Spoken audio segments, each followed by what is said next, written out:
Hello and welcome back to another episode of Fan Behavior and F1 Podcast. I'm Zoe. I'm back with Hannah. Hi. Wow. What a week in Formula One. A week. A happier week. A happier week in some ways, yes.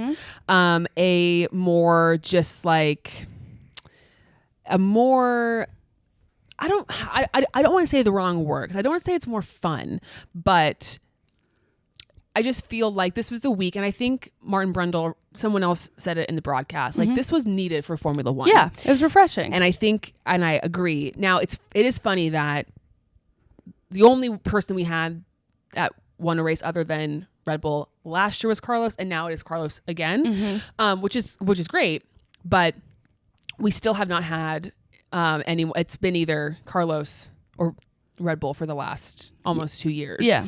Which is interesting.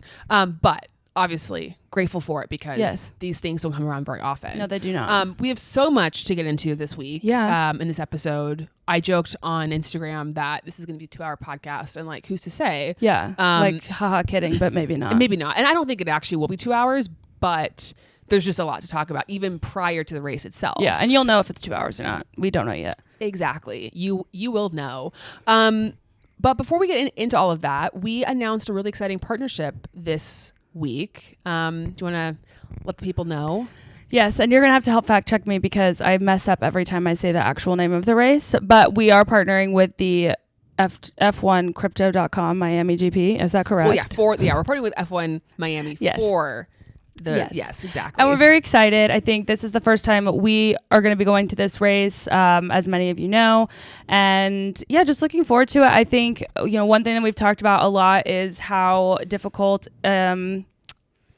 how unattainable it can be to go to some of these races. Yep. And I know that the tickets are still maybe not affordable to some people, which I totally understand. But I think the campus pass tickets that they're selling for Miami this year is some of the best prices I've ever seen. Yep, and I agree. So we're really excited to be involved with that and help kind of promote that race. And we're excited to attend and see what Miami has to offer. And we hope to see you there. And if you do see us there, please say hello. Yeah, I think we're going to do some sort of like meetup during the weekend. I think we obviously, again, we've never been to the race, so we got to suss it out and figure it out. But I'm sure in between sessions or something, we will have a little meetup where maybe we can exchange bracelets or whatever, just kind of chat.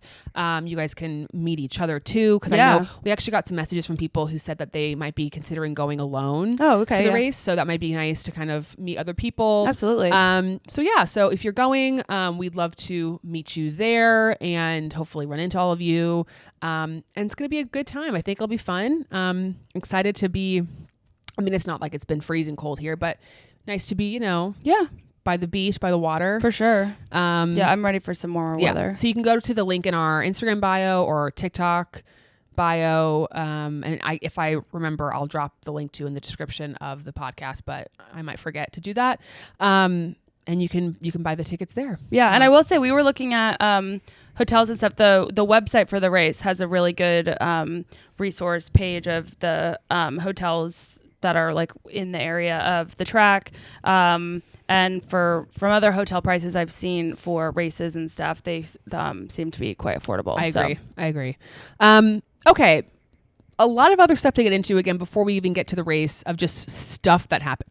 I feel like we should get through some of the more serious is maybe not the right word, but just sort of like more actual like newsy things first. Sure. So we missed it last week because it actually came out like while we were recording, but the person who accused Christian Horner of inappropriate behavior essentially has now officially filed like an official complaint with the FIA. Wow. So I don't even think I knew that. We will see what happens there. Again, ongoing situation. It sort of seems like everyone's acting like we're just moving right along. Yeah. But I think it's still very much, I don't think any of this is over yet. So interested to see what happens there. For sure. Do you remember the FIA president, being accused of interfering with race results? Well, he's been cleared. I believe, part of me, like, I don't know what went down. I think they said, again, like independent or investigation went down, whatever. But it's a little like, sure, Jan. Totally. But he has been cleared, so Well, no problems good. there. What a relief. Yeah, and then Susie has now sued the FIA. Yeah, because she's a legend. Over the investigation I guess it came out last year. The investigation into the potential conflict of interest that happened. Which, good for her for doing that. And then and good for Lewis for supporting. Exactly. Once again. And then, and I'm sure people saw on social media, Sky News, the tweet of wife of Formula One boss. Like, I can't believe we're still doing that. I know. I really can't. Well, and the people were like, well, she is the wife of the Formula One boss. I go, yeah, I know. But the reason, well, first of all, that is true. But like, she also, the reason that she is suing is because she has a job in Formula One. Right, which caused this complaint. Exactly. So it's like, we what? can call her by her title if you want, or you can say Susie Wolf. Right. Like, yeah, I think, because people are like, well, some people don't know who she is. I go, okay, well, you didn't tell her now. Yeah. Or like you didn't tell anyone who she is. Yeah. So that was just all very stupid. Anyway, she is a wife and many other things. Justice for Susie as always, and I just always want the best for her. So I know. Good luck to her. And like, I'm sorry that she has to deal with this, but I'm really glad that if she just seems like the best person for the job, which is annoying. And I hate that it has happened to her, but she's just like, she's not afraid to speak up. Toto, actually, I should see if I can find it, but I saw this article where Toto was basically talking about Susie and like her decision to sue, and some of the quotes that he had were funny. I should see. Yeah, okay. Toto Wolff reacts to wife Susie's complaint. He said, first of all, Susie is a strong woman. She doesn't take anything from anyone, has always followed through on her convictions and values. She's very unemotional about it and pragmatic. She feels wrong was done, and the court needs to hear that. Nothing is going to bring her off that path. That's how her character is. Snaps. Which is true. Yeah. She's just like, I'm going to get shit done. So best of luck to Susie Wolff. Yeah, she's a legend. Okay, more fun stuff. So I'm sure many of us saw Valtteri's Uber commercial. It was perfect. Did you see the drivers, or certain drivers commented on I did not. the video? If you haven't watched it, please go to Valtteri's. It's perfect. Like, I quite literally have no notes, nothing to say. It was just brilliant. When he was like, whatever he said, when he was like, I'm rich, so I don't have to, like, it's free to something because I'm rich. I'm already very rich or whatever. Yeah. Wording. Oh yeah. Daniel commented, it's a special feeling to have 3 Aussies on the grid. And then Lewis commented the laughing tear emoji, actually in tears. This is so good, bro. Pierre Gasly, legend, crying tears emoji.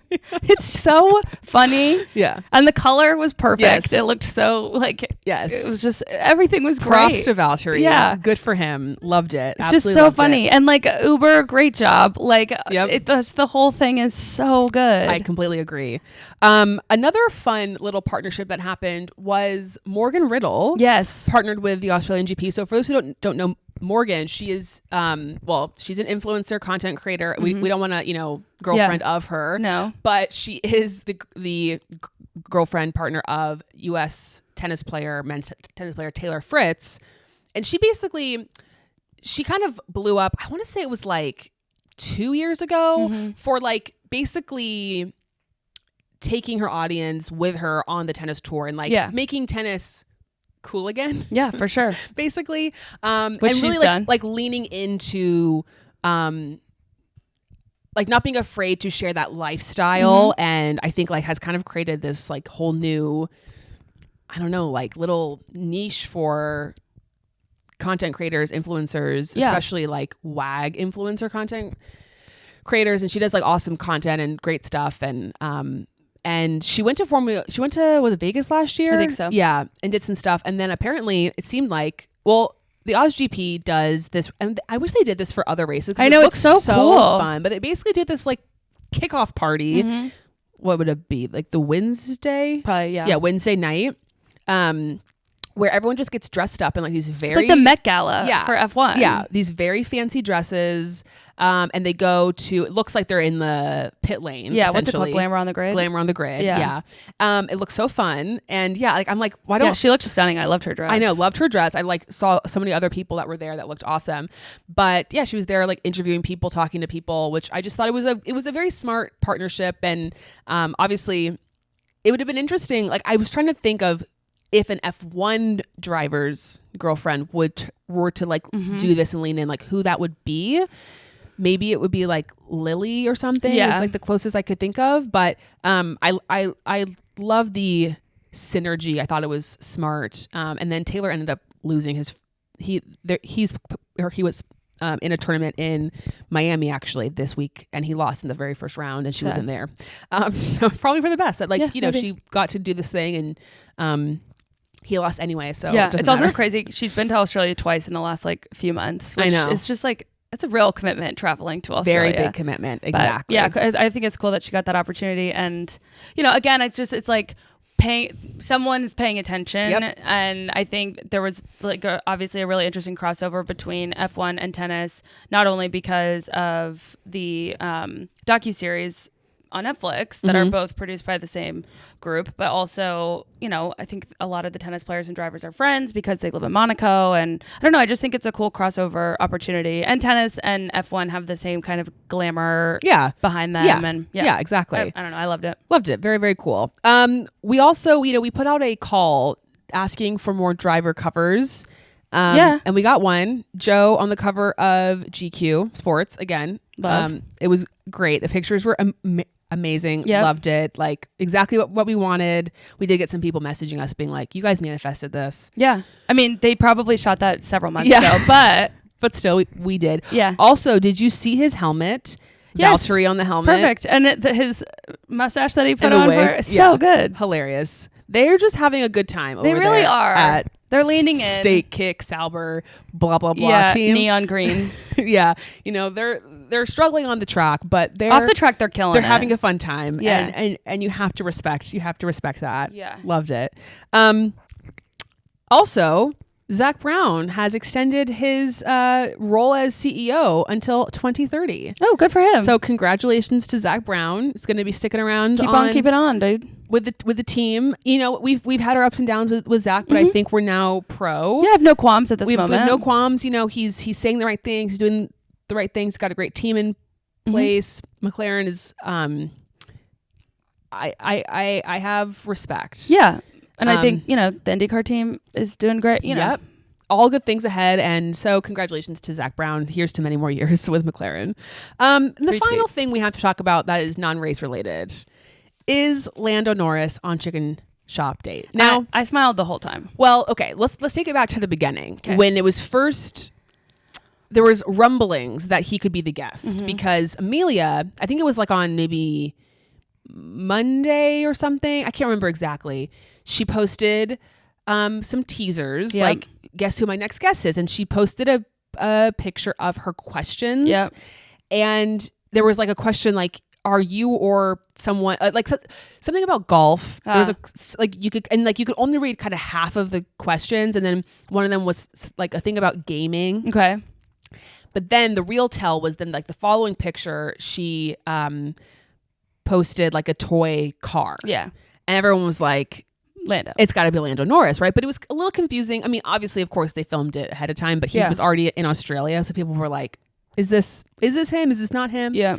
Turns out it was him. Yeah, it was. And it's okay. So yeah, share your thoughts. Well, first of all, he's just like, his personality is perfect for this show. Like, I think that there's some people that go on that really don't understand what it is and don't always like banter back with her.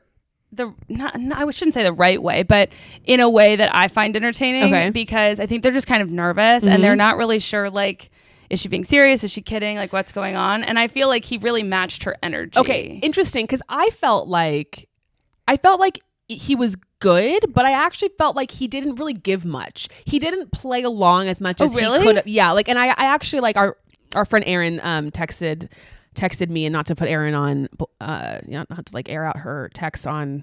I'm sure it's fine, but otherwise she wouldn't be reading it. No, I mean, it's fine, but like, I don't know that she wants me, but whatever. She said he gave literally nothing. Like, it was funny and I laughed, but he didn't say anything. Which I agree with. Like, he, like, if you compare his to like the one that she did with Paul Mescal, like, he was kind of like, he was like giving energy back. I felt like Lando was being a little shy. Sure. But I still loved it. Like, I smiled through the whole thing. Yeah. But I was like, he wasn't as like. It also bums me out that they're so short. They are short. I know. And I get it, but I'm like. Yeah.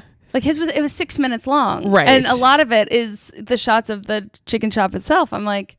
Yeah. I know it's a production and I respect it, but I want a little bit more. Also, our friend Fev, who people have heard on this podcast, she was on the episode we did earlier in the season about, being a new F1 fan. She's a big Lando fan. Sure. And she texted me about a specific moment, which now I'm not sure what that one is because I'm not going to click on the video, but she said, the smile I'm smiling on my phone right now, it's all too much for little Fevy. Yeah.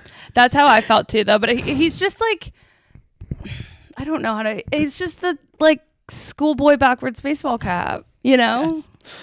And and then she said I needed like an 18-hour version of that. Yeah. Which agreed. But then it got me thinking, like, who's the next, because she gave the trophy at the end. Yeah. And I guess I should also say, for those who don't know what Chicken Shop Date is, sure, it's a like video series that went viral maybe a couple years ago, where this girl Amelia goes on these like fake dates at a chicken shop, like a chicken nugget restaurant, basically. And it's just, she has this very like dry, sarcastic kind of humor, and she just they kind of banter back and forth, and and it's like a fake date. Yeah, but it's funny. She's the best, and too. She's just so funny. It's a great idea. It's a great idea for a video series, and she gets big time people on. I mean, like Cher has done it, Jennifer Lawrence has done it. Jennifer Lawrence called her Phoebe, which was funny.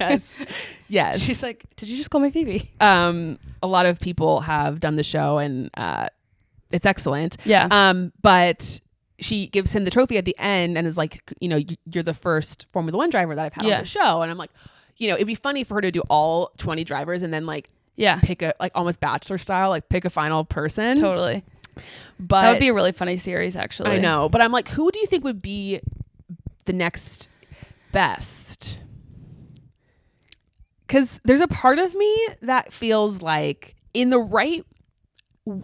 if he's willing to go there, Oscar could actually be very good. I was thinking that too, but I don't know if he would go, because I think day to day, his personality is probably a lot like her, just a very dry sense of humor, whatever. But I don't know if he would play off of her well. Okay. If that makes sense. Yeah. Because I was thinking Oscar, and then I was like, well, maybe he would be like kind of nervous, or I don't know. But based on his like internet banter, I feel like it would work really well. Charles would be so confused, but like it could be funny if he could get it. Like it would be brilliant. If he could, it would be really really good, because it would be Carlos. I don't think it would work. I don't think it would work. I think Daniel has the potential to make it for work. sure, but he also might be too geeky Giggly about it. Yeah. And like, too. I was trying to think, there was someone else I felt like who just kind of laughed a lot because he just wasn't really sure what was going on, and I don't remember who it was at this moment. But I mean, he would never. Well, I shouldn't say he would never do it, but like, really, I think the person that would honestly bring it is Lewis Hamilton. I know, but I think it goes to me. It feels like the thing with Oscar. It's like, he's so reserved, like he could really bring it, but really bring it, right. But I don't know. If he was there, he could bring it hardcore. Yeah. And then I think Valtteri maybe has potential, but it's again it could potentially be awful. And I don't think he really would understand. No, probably not. I don't think but what makes me think that is the video he did, the commercial he just did. Like, I feel like he could be dialed in. Everyone would have to be really fully prepped on like what it is, and fully understand it, and feel like comfortable fully going for it, and like not feeling like, oh, are people gonna really think we're actually on a date? Like, you know what I mean? What do you think about Fernando? Interesting. Yeah, I also it's not F1, but I could see Pato O'Ward. I feel like would be really good on it. He would be. Yeah, he'd be great. Yeah. I feel like a lot of IndyCar people would be good on it. Yeah. Fernando could be good. I think a lot of drivers again could be good. It depends on what kind of content you're looking for. Totally. I did think about Charles Leclerc. I was like, he has to be really prepped. prepped. Because he's either just gonna be like really like answer seriously and not understand, or I don't know. But like if you could, I mean, he wants to get into acting, right? Like he said he wants to be an actor, so like let's just pretend. I just need you to know that really worries me. I know, it worries me too. And I want to be wrong. I just, to be clear, also not F1 related, but I need Andrew Garfield to go on Chicken Shop Date. Oh, for sure. Because I don't know if so Amelia also does red carpet interviews, and was it GQ awards or something? Well, she talked to him at the Oscar or the Golden Globe. That was that was the first one. Yeah, and the viral. Chemistry's off the charts. Yeah. She met. Well, actually, at the GQ Awards, she met Jeremy Allen White, and he said that he loves her show. Yes. I'm like, and she said, "Yes, chef." And then when she called, what's his name? From Fleabag. Oh, Andrew Scott. Yeah, that's what I thought it was, and then it felt wrong. I was thinking Adam Scott in my head, and I was like, well, that will look stupid if I say that out loud. But when she called him father, I was just like, yeah, yes, good stuff. Anyway, that's our Chicken Shop segment.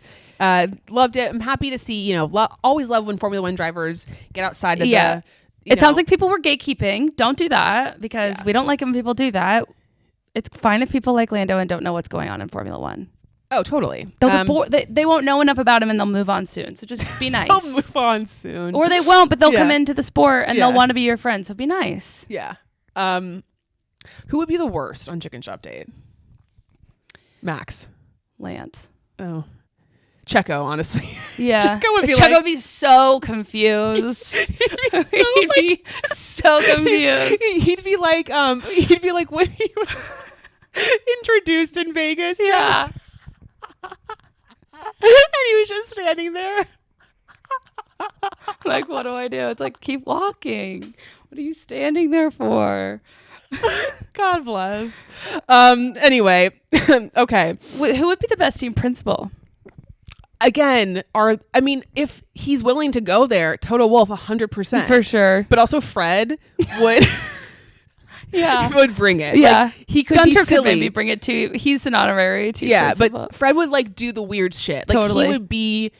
He'd be silly. Yeah, that'd be funny. That would be really, really funny. And Tony keeps saying that, or has said this before, but it would be really fun to see Amelia do the grid walk with Martin Brundle at Silverstone or something. Yes. So let's manifest that, everybody, because we've already gotten some covers. Or get her to do like post race, or like get her to do like stuff, during the weekend itself. Totally. Like, we don't have to get into like the serious time, but like, and it doesn't need to be all the time, but like the Silverstone would be a really fun crossover. And I don't know. I think it could be really fun. I completely agree. All right. That's that for the off track business. Let's get into the race weekend itself, because we got a lot to talk about.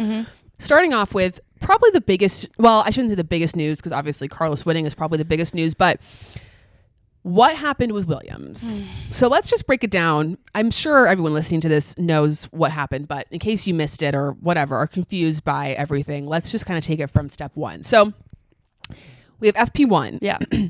And Alex, going through his run program, seems to kind of like take a curb, kind of weird, sort of gets him out of, he kind of spins out, big crash, hits the wall, cars in shambles, pieces. And I actually was watching FP1 because it was on at like 8:30 for us on Thursday night. So I think I had it on actually before the basketball game. Oh, okay. And I was like, oh yeah, that's not a great crash. But again, I'm not thinking like, oh, that's a weekend ending. Yes, exactly. And then I go to bed. I don't stay. Obviously, I don't, because I think FP2 was like at midnight or something. So I go to bed, I wake up, and then I see on my phone, it's like Logan out of race weekend, Alex to drive Logan's car. I'm like, what the heck's going on? So basically, William. So, and as we've always said, we love James's transparency. He is the first person when something has to be said or there's a hard decision to be made. Like, he is out in public. He is speaking about what's going on. He is sharing the information. Like we've always said, transparency. We love transparency. It is the key. And he is the first person to be transparent. So he basically came out and said, in the off season, as they were developing, they were basically putting all their resources into like pushing this car as far as they could, that they basically decided to sort of skip the making a spare chassis part of the development process, which most teams, for those who don't know, And also, if you don't know, the chassis is like the outer structure of the car. It's like there's all these components and parts that make the car up, but that's the actual, like the livery piece that you like, the physical structure. You see. Yeah. And most teams will bring a spare chassis with them to these races in case something happens, like what happened with Alex, where in a practice session or qualifying session, if there's a big enough crash, they have a spare one that they can use to fix and whatnot. Well, Williams, they don't have one. And it did make me think, what other teams don't have a spare chassis? So because of that, they had to make a decision about who was going to drive their lone chassis for the race. And he made the decision based, and he said, I don't know if you saw this, he said, we did not base this, this was not based off of what happened last year. This is based off of this year. Okay. It's like, okay. But basically of how the season has gone thus far, they made the decision to put Alex in the car. Now, well, okay, I guess I'll just ask you your initial thoughts. I get it, and I feel bad, I think, are my initial thoughts. I mean, I think it's really bold to not have a spare chassis. Yeah. Chassis. I'm a fan. That's fine. Words are just hard. And chassis, Pear Trap. But they made a call, and they decided that they basically decided a while ago that they were going to take the risk if something ever came up and they don't have an extra. They were willing to take the risk. Yeah. Fine. This is in my mind, this is a business decision that obviously has direct impact on someone personally, which is always a bummer. But I also don't know. I go back and forth because I guess we'll never know if Logan stayed driving, like how would that play out? Yeah. I almost wonder, and maybe they weren't allowed to do this, but I almost wonder, like, if could he have gone through qualifying and then someone else drive? No, I didn't think so. You can't. Okay. Yeah. Like even when there's a like if someone's replacing or subbing in for someone, they have to have gone through qualifying. Yeah. To race. Okay. Cool. Yeah. So I get it, and I mean, I think it's fair that. And I believe that he believes that the decision was based on this year alone. I think it's really hard just as a human being to forget about last year. But again, like the numbers are the numbers. Like I understand why they made this decision. I think it's unfair because we're 2 races in and, it could have been the best race of his career thus far, but we'll never know that. But they're also, they're a team that's fighting for points to help with their bottom line. Yeah. And so I understand why they made the decision, but I do think it's disappointing for Logan. And I think, it puts Alex in a tough spot too, because, it's just a weird spot to be in. I'm sure he felt uncomfortable with it and was glad to probably still be able to drive, but it's this weird, like, okay, so he crashes the car and has done well before. And anyone could have crashed this could have happened to anyone. But so he crashed the car. So you're rewarding that by letting him drive his teammate's car. That I think is like the negative optics of it. But I also understand that he performs better consistently. Right. I mean, that's, I think, a lot of it, which is it was Alex's fault that he was the one that crashed. And it wasn't a situation like, let's say, Carlos in Vegas last year, where there was a loose drain cover that completely destroys the car that was totally out of Carlos's control. Yeah, it was an error that Alex made. Yeah, it was an error that Alex made, and yet Logan's being punished for it. That's a tough thing. I also thought to myself, I don't believe with any other team on the grid, and I think, I mean, it's hard. I don't believe that Red Bull, for example, that doesn't have a spare chassis. I think they definitely do, but let's pretend that they don't. And Max destroys his car in FP1. They are not putting Max in Checo's car. Like, they are letting Checo race because they just would not. I believe they would not be replacing.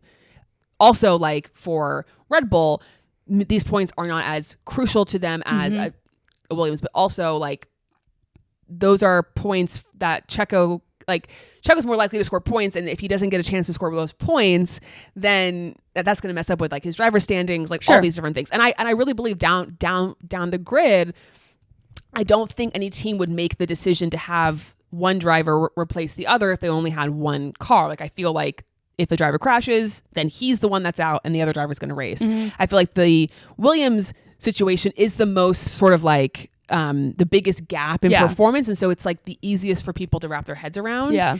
I also feel like, and I think, well, we've always said, you know, many things can be true at once. That should be on a shirt or a hat. We should make that. But I also, and you cannot, we cannot judge James's decision based off of the result that happened, right? Totally. He's having to make a hard decision in the moment. It's a risky decision, but he was clearly willing to take the gamble. Mm-hmm. I do wonder though, if it was a little bit short-sighted, because while it was, I think, the right business decision in the moment, I worry that this ultimately will harm Logan more going forward, and his confidence will be extremely shaken from it. The idea that your team doesn't believe in you so much so that they're willing to put the other driver who ruined his car into your seat, that's a big blow to the confidence. And I wonder if that will ultimately prevent Williams from scoring more points down the road. Yeah. The other thing too is, and my feeling is, if you don't think Logan, and I know there's a lot more to it, but if you don't feel that Logan, you don't believe in him getting you points, then why is he on your team? Well, yeah, but I also think that there's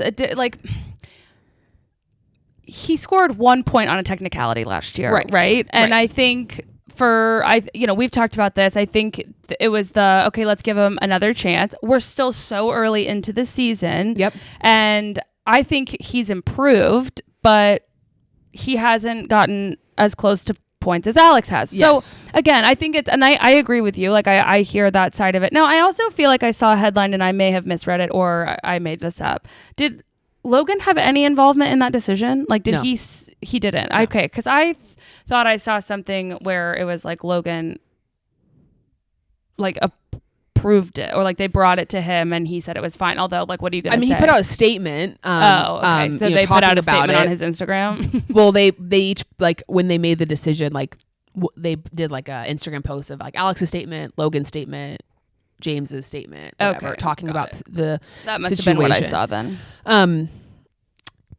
Yeah. So I don't know. Time will tell. I also think too, and we said this 1,000 times, like, Formula One is not a fair sport, right? Mm-hmm. The sport, I mean, in general, it's not fair. There are drivers that have seats that probably shouldn't have seats.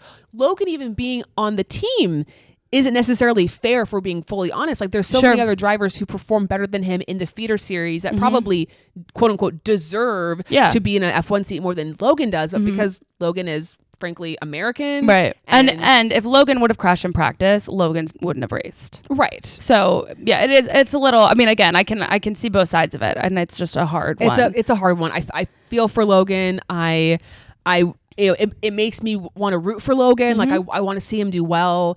And I'll be very curious to see how this affects the team going forward. And obviously Alex didn't score points, so, you know, it wasn't, and we can't judge the decision off of that, but didn't end up being the results they hoped. Sure. And yeah, as we said, who knows where Logan would have been, where Chinese he would have farmer found man. up. Exactly. We'll have to find out.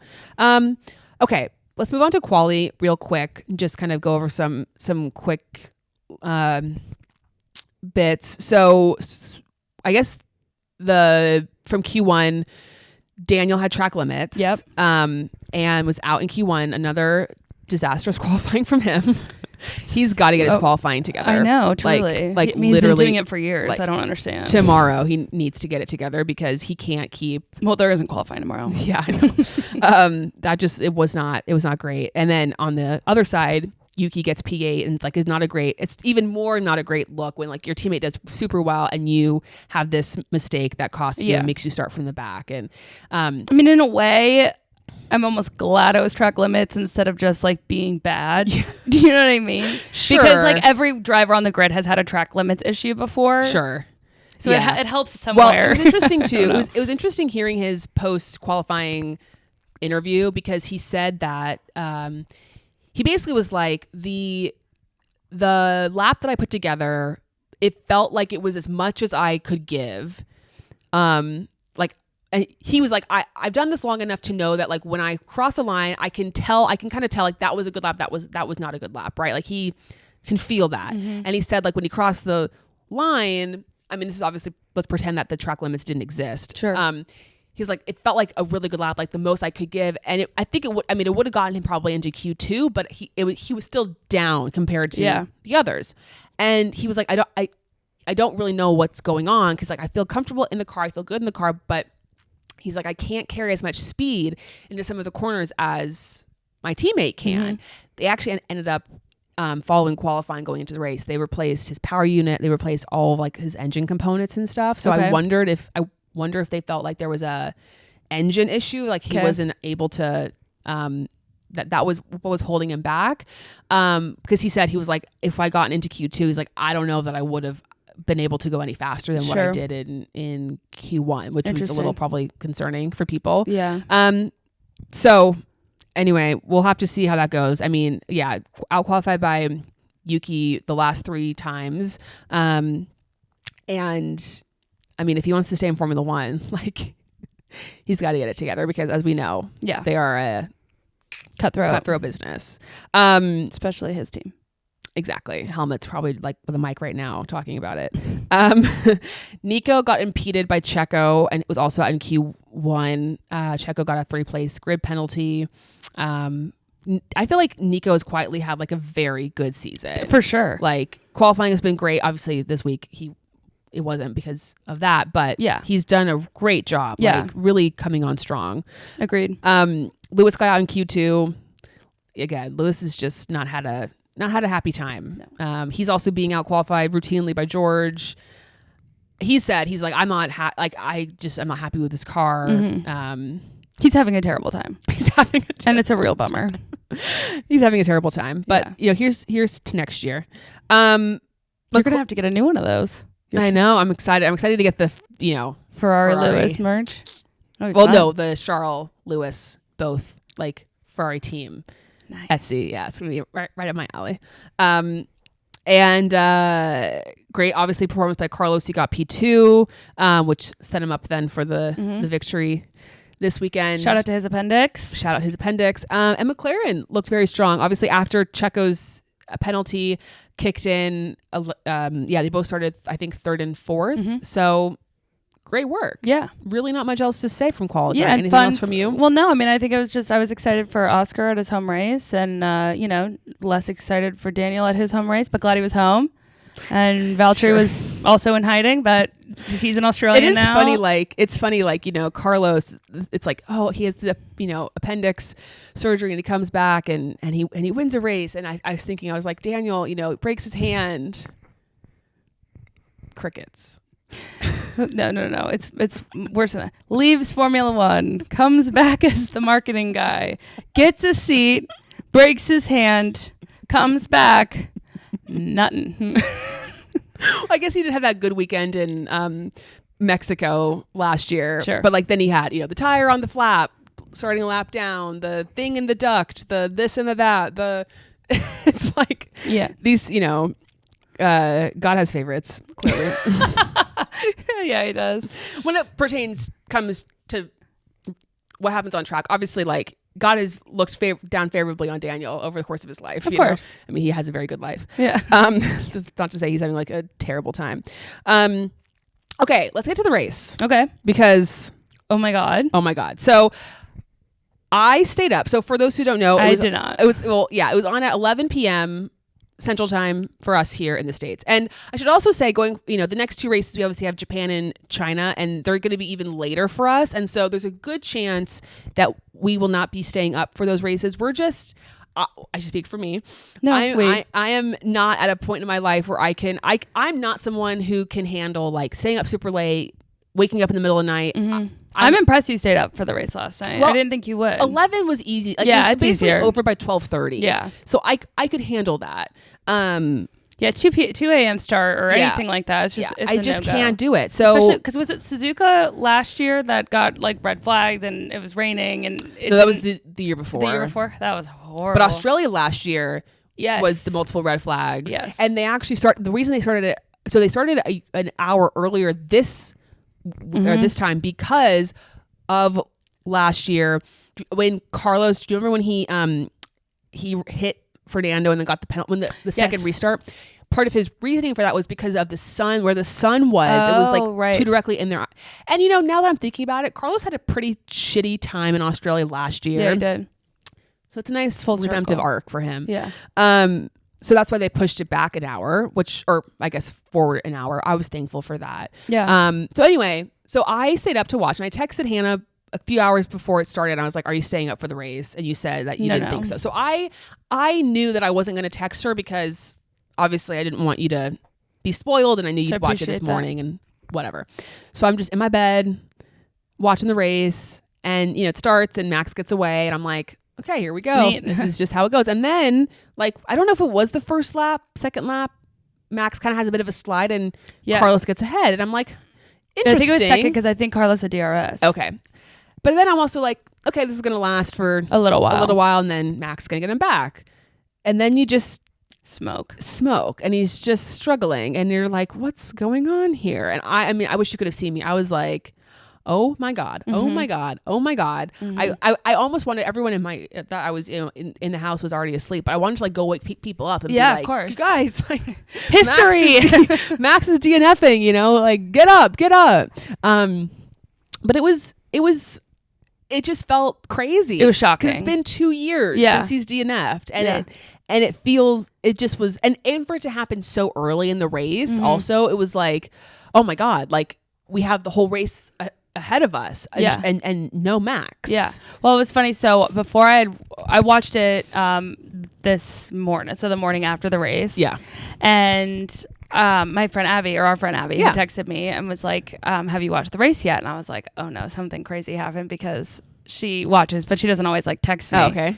And I was like, no, I haven't yet. And she goes, okay, I won't tell you anything. I'm like, well, you just did. Because obviously something significant has happened. Yeah. No fault to her. She doesn't know the rules. It's fine. At least she didn't say, oh my God, Max, because then I would have known, or, something. Right. And then I have I had turned my phone off, do not disturb or whatever. And I got a fan amp notification that was like, I'm so happy for Carlos. And I was like, fuck, what's going on? So then I went on full do not disturb, and I threw my phone across the room. Been on do not disturb from the beginning. Well, I forgot, the race was over. I forgot that people would have been still messaging. I don't know. So I have too many notifications on. You know this about me. I do know this, and I have zero. So can't relate. So, I live on, my phone is never not on, I have to intentionally take it off of that.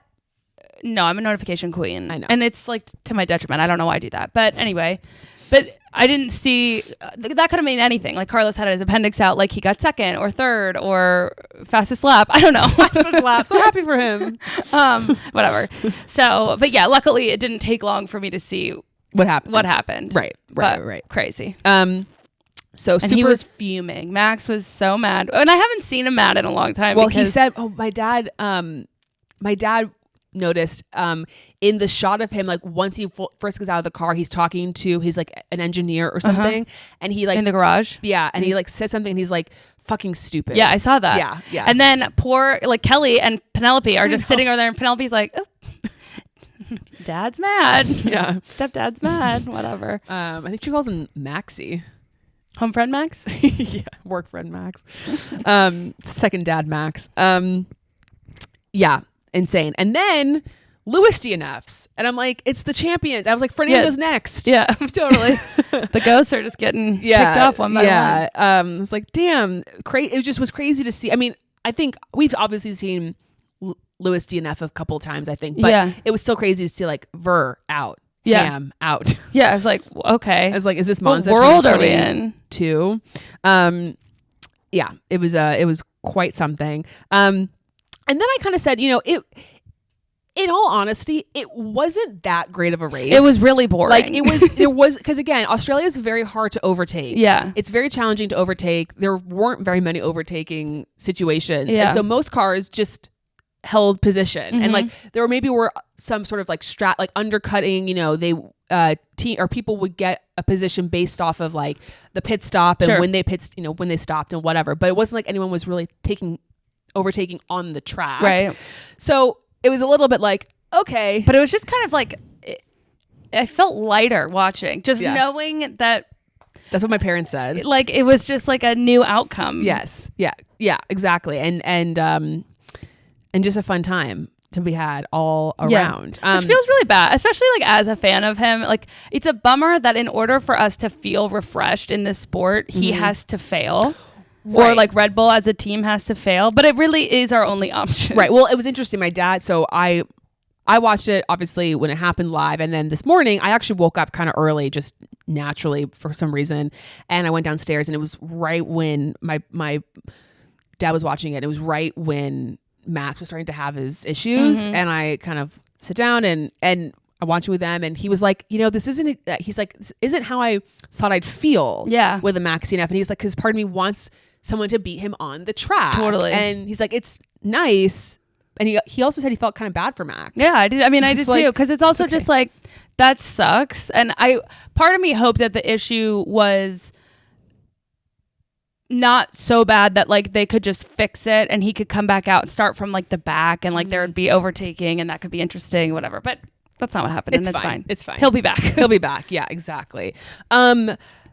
I want to just like shout out some good performances. I felt like obviously, again, no one was like doing a crazy overtaking masterclass, but I felt like Yuki had a strong performance. Again, just kept it clean, got his points. Haas did a great job. Double points, we have to say. Haas. And again, this isn't anything new. Like Haas tends to do well at the beginning of the season. Totally. And then their issues come when upgrades happen for other teams and not for them. They get downgrades. We'll see. Yeah, we'll see if that can continue throughout the season. It'd be interesting if they just decided against upgrades.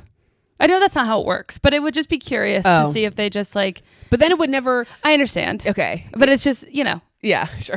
The upgrades don't seem to work, so it's just like maybe we try a different strategy. For you're saying just for Haas? Yes. Oh, I thought you meant like in general Formula One. Just no, upgrades. No. Just for Haas, like try something new in the way that we've just are picking off team principles to try something new. Like Right. Anyway. I also wanted to say I love RB's principal, Laurent Mekies, who's on the pit wall. I just feel like he has nice, positive energy. Yeah, he seems great. He came over from Ferrari, and I just enjoyed a new face, a new voice on the pit wall, and I liked him. He seems happy to be there. Yeah, exactly. And then obviously George, very scary. So scary. Incident. It was so weird too, because all of a sudden, like, you don't obviously they originally didn't show how it happened right away, and then they just cut. I know on its side, and I'm just like, what the hell is going on?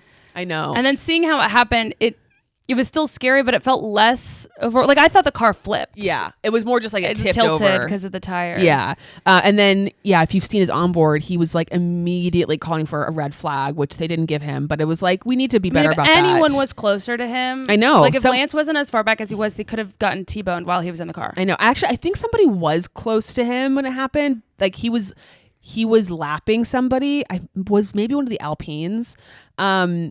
But they were, thankfully, obviously they were, able to get off to the side. It just was it was very scary. Risky. And there needs to be, I think they need to figure out that situation more. They need to dive deeper into that because that could have been a bad situation all around. Sure. So I'm glad everyone was okay and everyone came out, unscathed. This is just a thought that just came into my head. But so Hannah and I have, when was it when we mentioned, or who was it?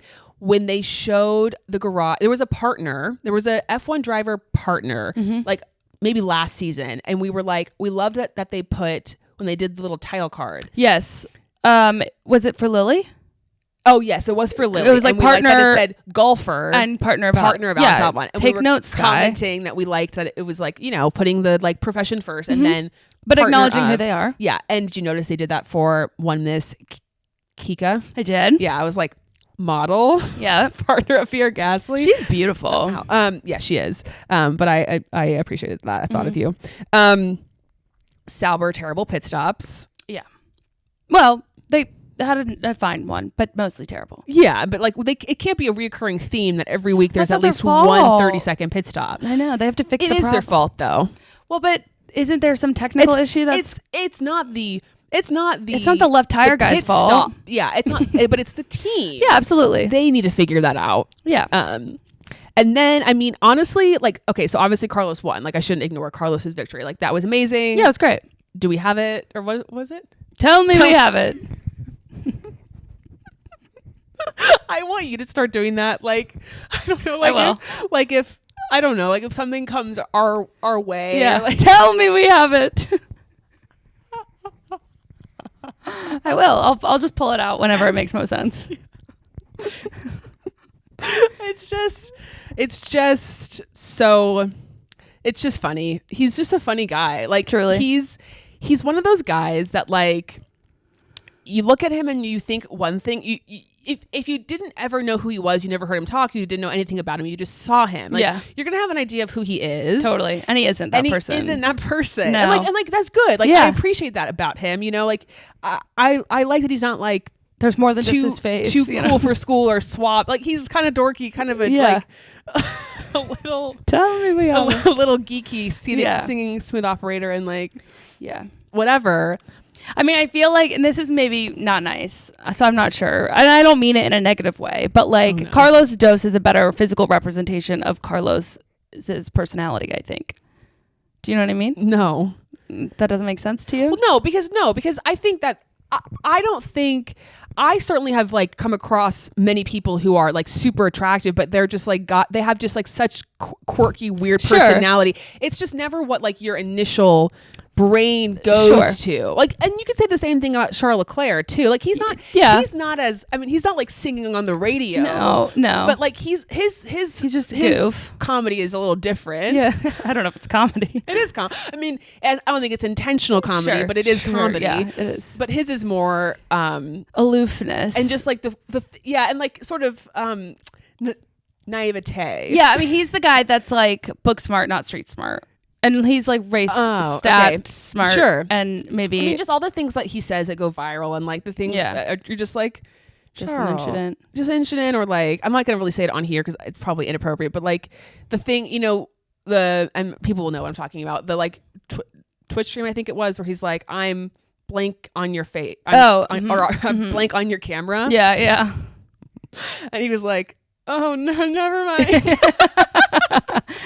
Well, sometimes I feel like it's when it's like he is speaking English incorrectly and like realizes in real time. It's the best. It's so funny. Speaking of Charles not understanding things, the best part of the race weekend for me, honestly, seeing Gunter.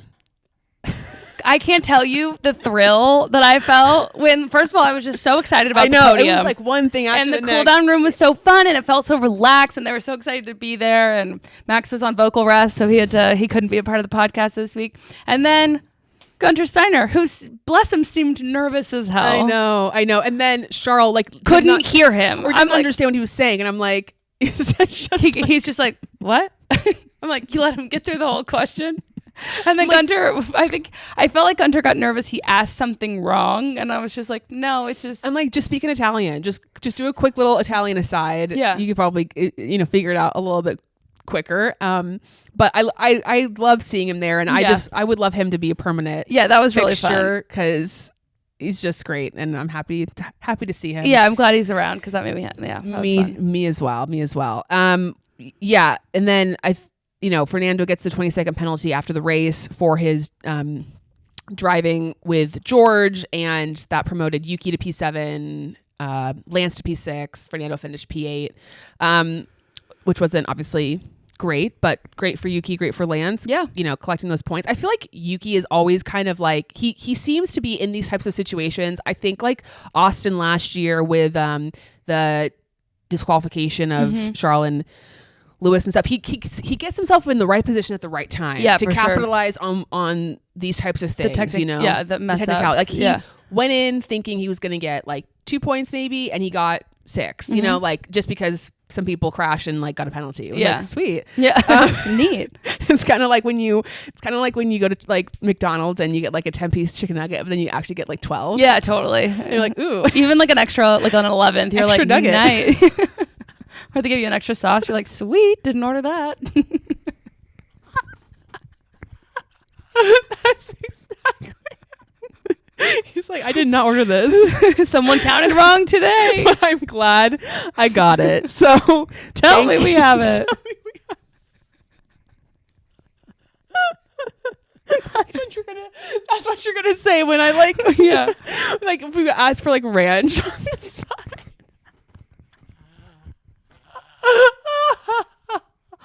Oh God, I'm crying. In fairness, there's nothing worse than when you order a sauce and they don't give it to you. I literally went to Chick-fil-A the other week, or was it Chick-fil-A?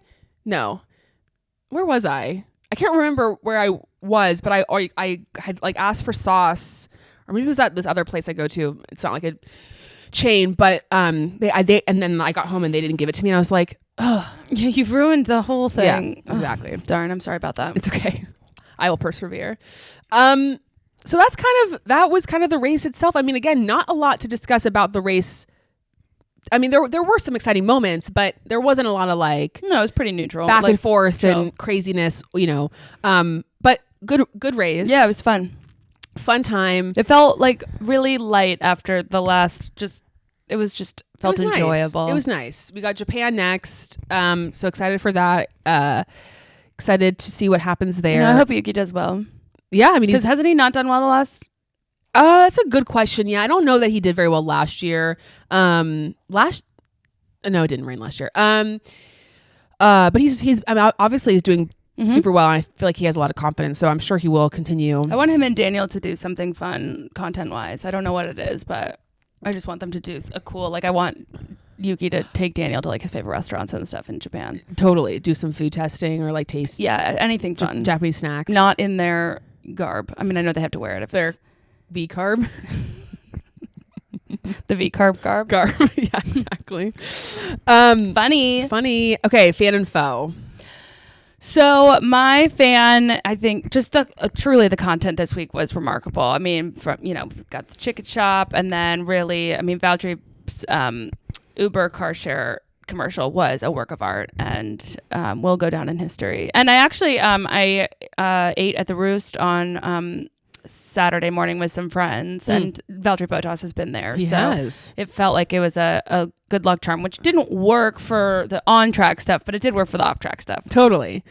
Even though the off-track stuff had already happened when you got to the Roost, but details. Totally. Details. It's all good. Yeah. My fan is also, so it's chicken shop adjacent, but it's really since it's post chicken shop, it has been Amelia and Lando's Instagram flirtation in the comments.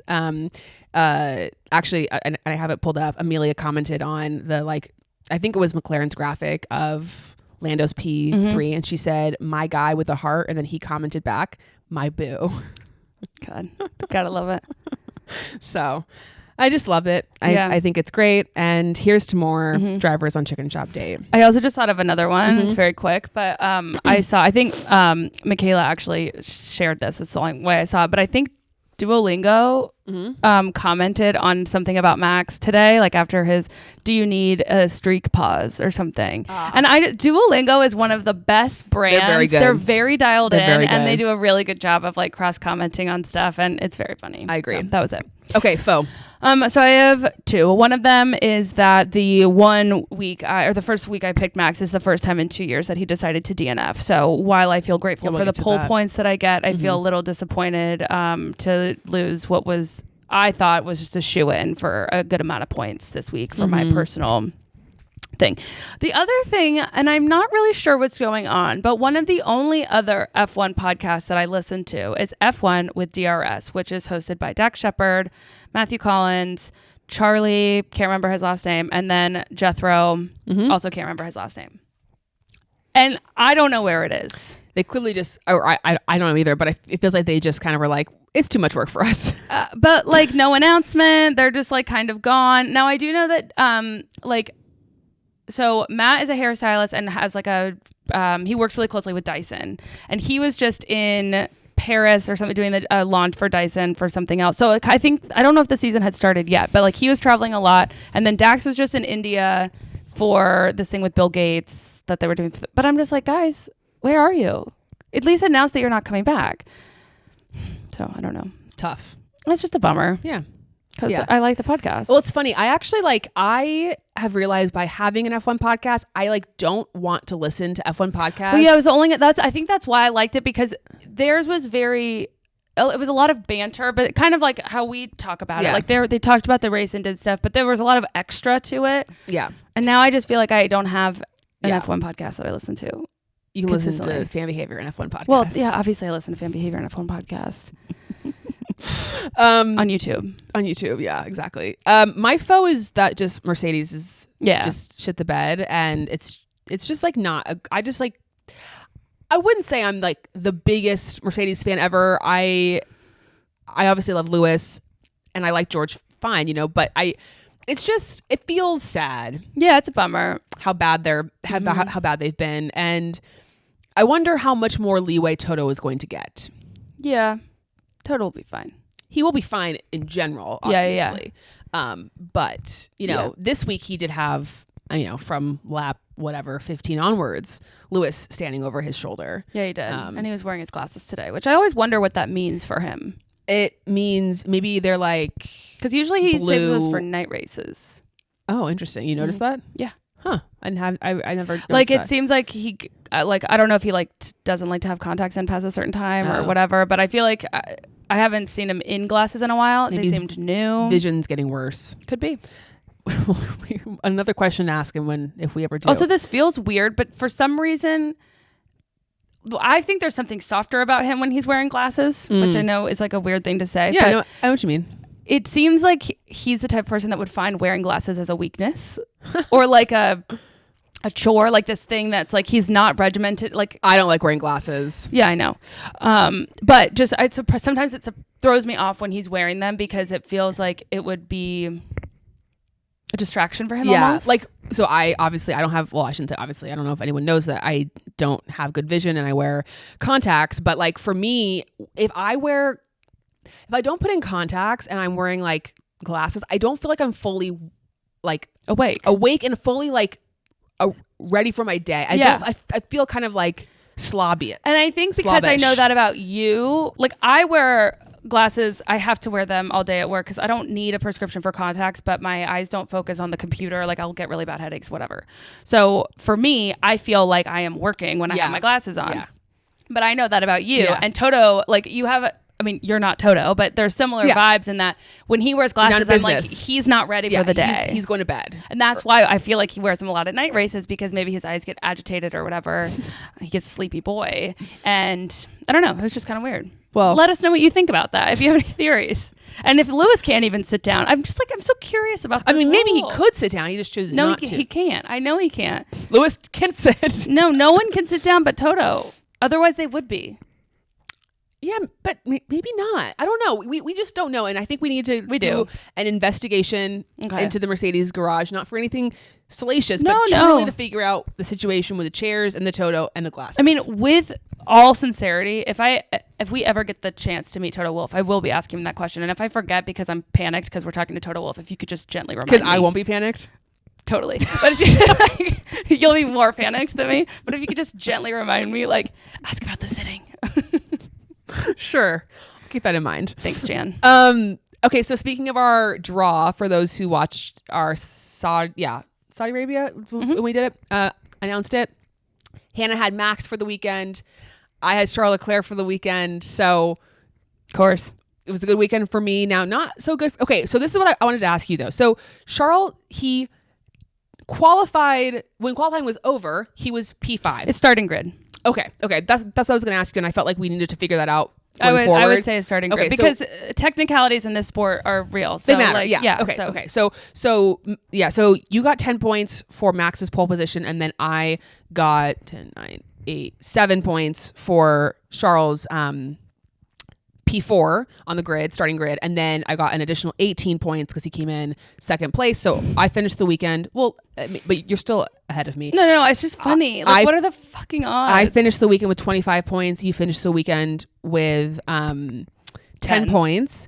And then, so as of right now, so you can do the math here. Well, I guess you have 35 points. Okay. Because you got 20 points with George in Bahrain. That was a good haul for you. Yeah, it was. You got 5 points in Saudi for Lewis, and you got 10 points in Australia for Max. I got 1 point in Bahrain for Nico, 2 points in Saudi for Yuki, and then 25 for Charles. So I only have 28 points. So I'm still down by a few, but I made a good comeback this week. I like this way. I think this is a more fun way to do it. Yeah. Because it's better, I agree. So with that being said, Hannah, please go ahead and draw for Japan. I'm drawing for Japan.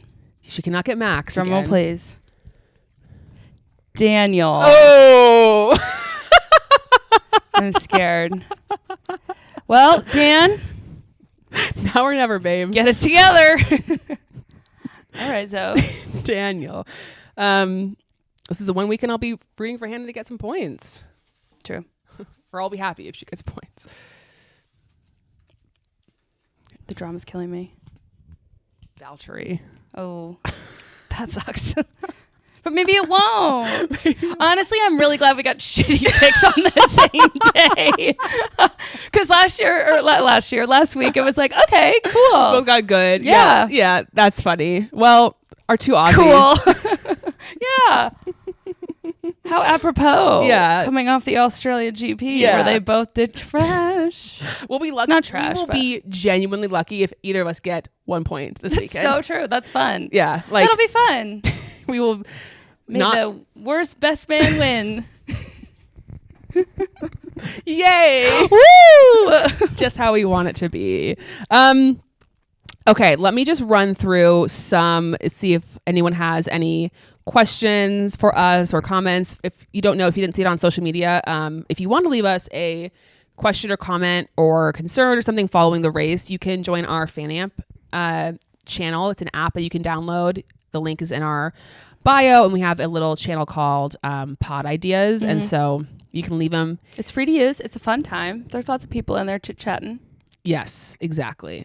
Yeah, a lot of people asking about how dangerous it was that George's car is like in the middle of the track, the medical car is in the middle of the track, Incredibly dangerous. no red flag, and I don't know. I feel like there needs to be in the way that NASCAR, like because I think the reason they didn't red flag it is because they would have had to restart the race, correct? Right. Okay. Fine. I can understand why they wouldn't want to do that given the amount of time, but we're talking about lives, like human beings who are in an unsafe position. We've got to figure out what the exception to that rule is. I think the best rule is if there's a red flag on the final lap, the race ends. Yeah. And that might somebody might be right there about to pass somebody, but okay. But someone remains alive. Too bad. And that's important. And those instances, I mean, the likelihood of people, well, for example, I mean, I think about, do you remember Brazil last year? Checo and Fernando right at the line, and Fernando beats Checo for the podium. Like, you might miss out on something like that. But again, what's the likelihood of there being a red flag DNF on the final lap? Yeah. Low, hopefully, So it seems like that's the best course of action. It was really scary. It was not good. How did Gunther get chosen to do the interviews? I don't know, but I'm glad he did. Because he's been doing stuff for Sky Sports Germany, right? Or did I make that up? I think so. Yeah. So I think now he's part of the roster, I guess. So yeah. What do we think is going to happen to Carlos? Like, where do we think he's going to go? Team wise? Yeah. I'm like, up, I guess. I genuinely don't even have a theory at this point. I really have no idea. I obviously heard that he's on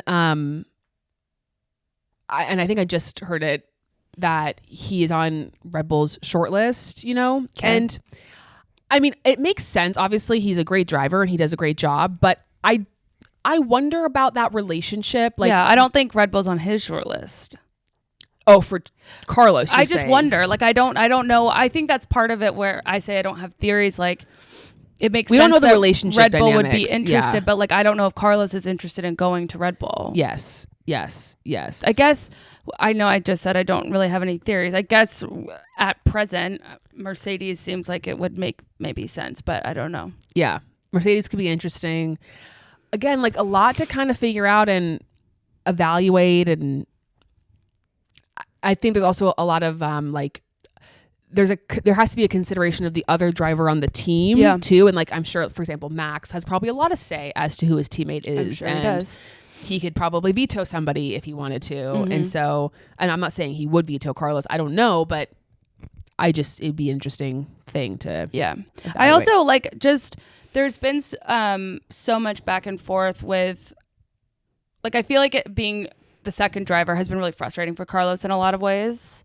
And so I wonder, like, I don't know if him going to Red Bull like would be good for his psyche, because he's always going to be driver number 2. Yeah. I mean, you could maybe say Aston Martin would be a good place. Maybe. But again, it's incredibly dependent on someone moving from that seat. Fernando, though. Yeah, I know. But where's he going? Yeah. Mercedes. I don't know. Again, yeah, there's oh my God, I can't even imagine. Lots of dominoes that have to fall. There's so many different, I mean, there's a lot going on here. Yeah, it's going to be a silly season. And also, I think said this 1,000 times, but like, there's a lot of time left for things to fall into place. And totally. I don't know that anyone's in any big hurry to make any sudden moves. Like, I think, yes, you can, there's a lot to gather from three races, but as let's take it back to last year. It's early. Checo won a couple races early, and then he really struggled at the back half. Like, things can ebb and flow, so we'll have to wait and see what happens there. Yeah. We don't have any plans as of right now. We don't know what our episode is going to be next week. We don't know like what we want to. We haven't figured out because it's a non-race weekend. But if anyone has any like fun ideas for an episode, let us know. There might be so much news and whatever that it feels. Yeah, we have stuff to talk about anyway. But always let us know what you think. Anything else we want to go over or discuss before we call it a day? I don't believe so, but I am proud at the time we've been able to. Crushed it. Yeah. Oh, make sure to watch our Australia pyramid ranking that will come out tomorrow. So if you're looking for more content, please watch that as well. It's only on YouTube, and we'd appreciate your viewership. Anything else? No, we love you all. All right. Thanks for being here. See you next week. Enchante.